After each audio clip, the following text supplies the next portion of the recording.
pamalandong sa pulong sa Dios sa kabuntagon. Sliced bread, dawata ug kana ang pulong sa Ginoo. Maayong buntag mga kaigsuonang tigsubay nining atong programa sa Sliced Bread.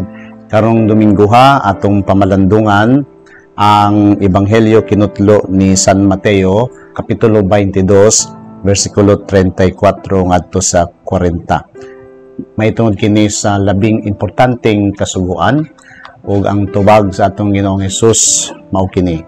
Si Hesus mitubag, "Higugmaa ang Ginoo nga imong Dios sa tibuok mong kasing-kasing, sa tibuok mong kalag, ug sa tibuok mong hunahuna." Kini ang labing dako ug ang labing importanteng sugo. Ang ikaduha nga labing importanteng sugo sama sa una, higugmaa ang imong isikatawo ingon sa imong kaugalingon.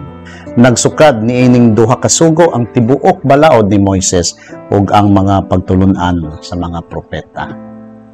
Sa mga igsuon, pamalandungan nato kini mga pulong sa Ginoo may tungod sa kaimportante kaayo sa kasuguan sa paghigugma.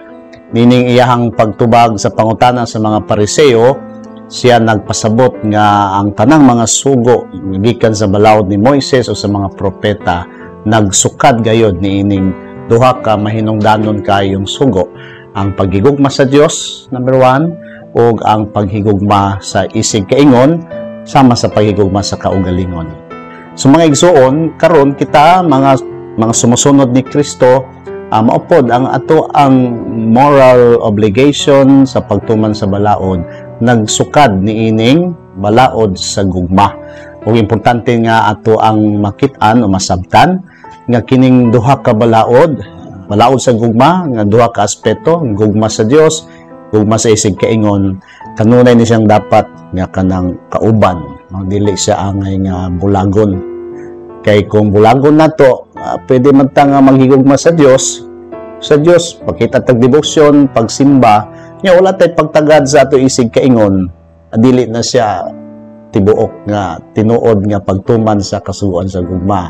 On the other hand, pwede pod nga mangiluloy-on ta sa ato isig kaingon, no, kanunay tang makibaka o kining magdepensa sa katungod sa isig kaingon tungod sa ato paghigugma kanila, apan kung wa tay paghigugma sa Dios, kulang gyapon ni. Mo nagitawag og kining usa spiritual, wa tay pagtagad sa kahimtang, basta lang magampo ta. Ang pikas pod activism ni siya, no, kanunay tang tua sa pagtubag sa kahimtang sa isig kaingon, unya wa pud tay pagsimba, wa pud tay pagtuo sa Dios. So importante gyud mga igsoon ato siyang i-combine gayud, no, kanunay ang ato ang paghigugma kanunay duha ka elemento, paghigugma sa Dios, paghigugma sa isig kaingon. Dunay survey sa Amerika nga mahitungod lagi aning problema nila nga kanunay ang ilahang magunahuna karon individualist na ba sila, no? So nagkuwang na ang pagtagad sa isig kaingon. Apan dunay migawa sa survey nga doon na pagyapoy mga tao nga kining dali kaayo mo tubag sa panginahanglan sa isig kaingon.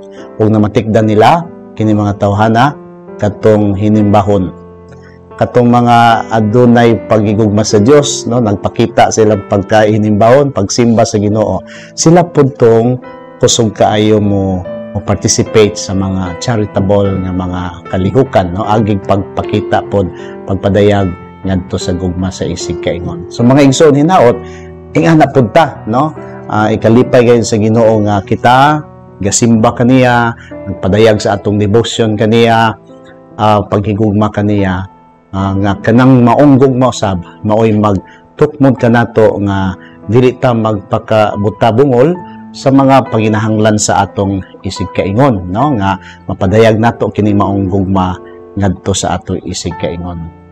Doon ako'y experience sa Manila nga nadisturbo kaayo ko kay katong nag-eskwela ko dito as a guest priest. Giimbitar ko sa kakapilya nga magmisa sa hapon, no, alas 6 nga misa, so naglakaw ra ko.